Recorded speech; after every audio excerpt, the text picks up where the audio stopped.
রামকৃষ্ণদেবের ক্যামেরাতে তোলা মোট 3টি ছবি রয়েছে। এখানে যে 3টি ছবি দেখছেন এইগুলোই। এই এক একটি ছবি তোলার এক একটি গল্প রয়েছে। শোনা যায় ঠাকুরের নাকি ছবি তোলায় ভীষণ আপত্তি ছিল। তখনকার দিনে ছবি তুলতে হলে স্টুডিওতে যেতে হতো।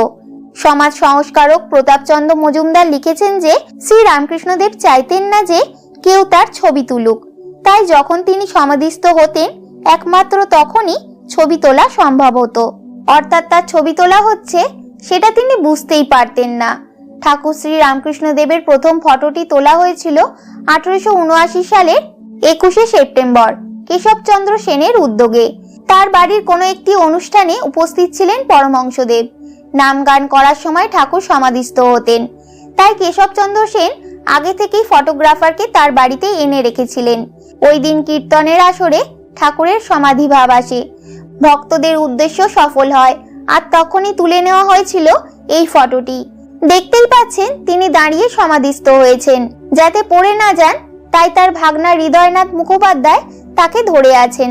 ছবিটির বিশেষত্ব হলো পরমহংসদেবের দুই হাতের এক অনন্য ভঙ্গি। দেখা যাচ্ছে ঠাকুরের ডান হাত ওপরে এবং বাম হাত বুকের কাছে, এবং হাতের আঙুলগুলো কয়েকটা মোড়া এবং কয়েকটা সোজা। এর পেছনেও একটি রহস্য আছে। এই ছবিতে পরমহংসদেব আসলে মৃগ মুদ্রা ধারণ করে দাঁড়িয়ে আছেন, এবং তার বাম হাতের মুদ্রাটিকে বলে ত্রিখণ্ড মুদ্রা। স্বামী প্রেমানন্দ লিখেছেন যে ঠাকুরের ঊর্ধ্বমুখী ডান হাত আসলে বোঝায় পরমাত্মাকে এবং বাম হাতটি বোঝায় বিশ্ব সংসারকে। পরমহংসদেবের দ্বিতীয় ছবি। এই ফটোটি তোলা হয়েছিল রাধাবাজারের দ্য বেঙ্গল ফটোগ্রাফার স্টুডিওতে 1881 সালের 10ই ডিসেম্বর। শ্রী শ্রী রামকৃষ্ণ কথামৃত গ্রন্থের লেখক মহেন্দ্রনাথ গুপ্ত লিখেছেন যে এই ছবিটি তোলবার সময় রামকৃষ্ণদেবের সঙ্গে আরো দুজন শিষ্য ছিলেন, স্বামী অভেদানন্দ ও স্বামী অদ্ভুতানন্দ। পরমহংসদেবকে বুঝতেই দেওয়া হয়নি যে তাকে কোথায় আনা হয়েছে আর কি বা তাদের উদ্দেশ্য। স্টুডিওর মধ্যে ঢুকে থামের মধ্যে হাত রাখার সঙ্গে সঙ্গেই আশ্চর্যজনকভাবে তিনি সমাধিস্থ হয়ে গিয়েছিলেন। সেখানে উপস্থিত সকলের তখন মেঘ না চাইতে জল অবস্থা। কাল বিলম্ব না করেই তুলে নেওয়া হয় ছবিটি। পরমহংসদেবের তৃতীয় ছবি 1883 সালের ফেব্রুয়ারি মাসে কোনো একটি দিনে তোলা হয়েছিল। ঠাকুরের সর্বাধিক পরিচিত এই ছবিটি। দক্ষিণেশ্বরের মন্দিরে এই ছবিটি তুলেছিলেন ফটোগ্রাফার অবিনাশ চন্দ্র দাঁ।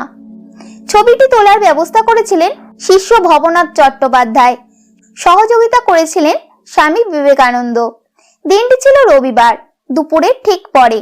শিষ্য ভবনাথ পরমহংসদেবের একটি ছবি তুলতে ভীষণ আগ্রহী ছিলেন, তাই বরানগরের বার্ন অ্যান্ড সেফার্ড কোম্পানির ফটোগ্রাফার অবিনাশ চন্দ্র দাঁকে দক্ষিণেশ্বরে আনা হয়েছিল। কিন্তু ঠাকুরকে কিছুতেই রাজি করানো যাচ্ছিল না। তিনি বিরক্ত হয়ে দক্ষিণেশ্বরের মূল মন্দিরের দক্ষিণ দিকের রাধানাথ কান্ত মন্দিরে চলে যান। এমন সময় সেখানে এসে উপস্থিত হলেন স্বামী বিবেকানন্দ। তিনি বললেন, দাঁড়া, আমি সব ঠিক করে দিচ্ছি। এই বলে রাধাকান্ত মন্দিরের উত্তর দিকে বারান্দার উপর যেখানে ঠাকুর বসেছিলেন সেখানে গেলেন এবং তার সঙ্গে ভগবত প্রসঙ্গ আরম্ভ করলেন।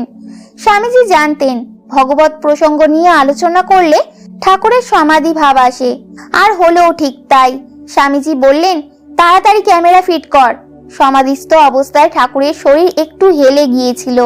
ক্যামেরাম্যান ঠাকুরের চিবুক ধরে সোজা করে দেন। অবস্থা দেখে স্বামীজি বললেন, ও কি করছিস? আগে ছবি তোল, ছবি তোল। ক্যামেরাম্যান সঙ্গে সঙ্গে ফটোটি তুলে নেন। ছবি তোলা যে সফল হয়েছে ঠাকুর সেটা বুঝতেই পারেননি। কয়েকদিন পর ভবনাথ ক্লিন করা ছবিটি নিয়ে এসে ঠাকুরকে দেখিয়েছিলেন। ফটো দেখে শ্রী রামকৃষ্ণ ইমোশনাল হয়ে গিয়েছিলেন, আর ছবিটি মাথায় কয়েকবার ছুঁয়ে বলেছিলেন, ফটোখানি বেশ তুলেছে, এ মহাযোগের লক্ষণ। এ ছবি একদিন ঘরে ঘরে পূজিত হবে। দেখুন, সত্যি এই ছবিটা আজ প্রতিটি বাঙালির ঘরে মন্দিরে সর্বত্র বিরাজ করছে। জীবিত অবস্থায় শ্রী রামকৃষ্ণদেবের এই 3টি ফটোই তোলা হয়েছিল। তবে ফটোগ্রাফ ছাড়াও ঠাকুরের বেশ কয়েকটি অয়েল পেন্টিং রয়েছে। এবার আলোচনা করব ঠাকুর শ্রী শ্রী রামকৃষ্ণকে পরমহংস কেন বলা হয়, এই নাম তিনি কিভাবে পেলেন। এই নামের উৎপত্তি নিয়েও দুটি মত রয়েছে। প্রথম মত অনুযায়ী 1863 সালে মথুরামোহন বিশ্বাস একটি ধর্মসভার আয়োজন করেছিলেন। ওই সবাই সেকালে শ্রেষ্ঠ শাস্ত্রজ্ঞ ও পণ্ডিতেরা আমন্ত্রিত ছিলেন। সেখানে সবাই শ্রী ঠাকুরের আধ্যাত্মিক চেতনা দেখে মুগ্ধ হয়েছিলেন। সকলে স্বীকার করে নেন যে প্রচলিত শাস্ত্র শিক্ষা না থাকলেও তিনি মহাপুরুষ, এবং সবাই মিলে তাকে পরমহংস উপাধিতে ভূষিত করেন। দ্বিতীয় মত অনুযায়ী সন্ন্যাস গ্রহণকালে গুরুদেব তোতাপুরী তার শিষ্যকে পরমহংস নামটি দিয়েছিলেন। এই দ্বিতীয় মতটি সর্বাপেক্ষা গ্রহণযোগ্য। কিন্তু শ্রী রামকৃষ্ণ দেবকেই কেন পরমহংস উপাধি দেওয়া হলো? ঠাকুর শ্রী রামকৃষ্ণ তোতাপুরীর কাছ থেকে বেদান্ত জ্ঞান লাভ করেছিলেন। বৈদিক সাধনার স্তর অনুযায়ী সাধকদের 4টি ভাগে ভাগ করা হয়। প্রথমত বহুদক, যিনি তীর্থে তীর্থে ঘুরে বেরিয়েছিলেন। দ্বিতীয়ত কুটিচক, যিনি সাধন কুটিরে একাকী সাধনা করেছিলেন, তিনি হলেন কুটিচক।